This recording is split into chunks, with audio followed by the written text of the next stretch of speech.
Nityanandam. Sorry for the technical glitch. Let's start with the instruction. The power of telekinesthetic.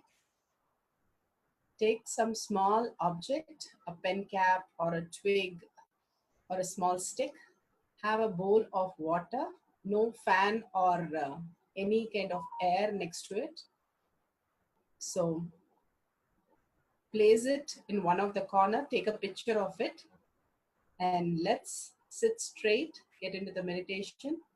Visualize Bhagavan in third eye. Continuously contemplate what Tyaga does, how it raises us to the higher reality, how Pachapatni Vritam gives us such a peaceful space, the inner space, the thoughts just reduce, and simply there's Paramashanta Swarupa inside you, and how the manifestation simply raises to the next level and making us realize as consciousness itself. Contemplate on the great truth Bhagavan is giving us and initiating us every day. And chant the Maha Vakya, the mantra Diksha that Bhagavan himself has given us.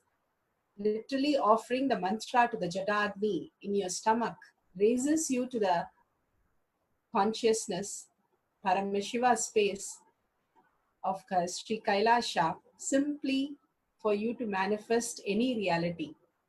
So let's sit straight, visualize Bhagavan in third eye, continuously contemplate on Bhagavan's greater truth, and holding that oneness space of the darshan Bhagavan gave in your heart, bring again and again to live from your heart than in your mind.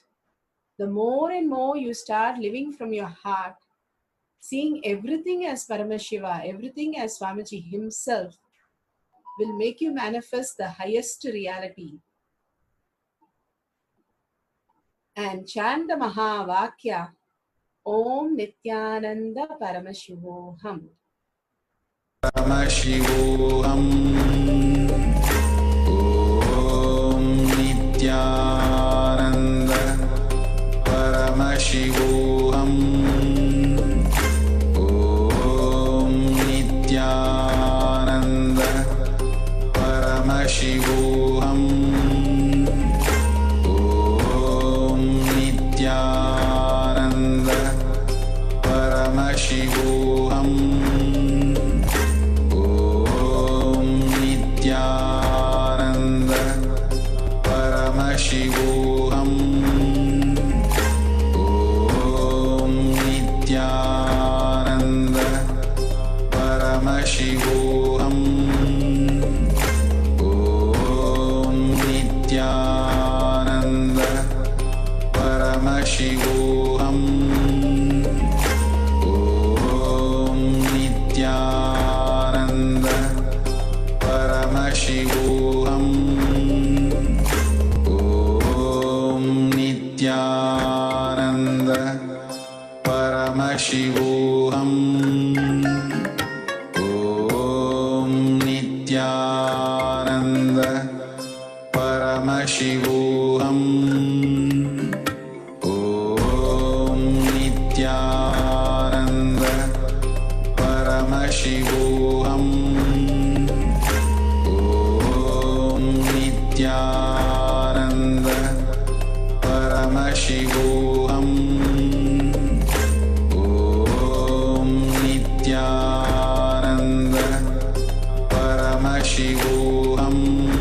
Paramashivoham. Om Nityananda Paramashivoham. Om Nityananda Paramashivoham. Om Nityananda Paramashivoham. Om Nityananda Paramashivoham.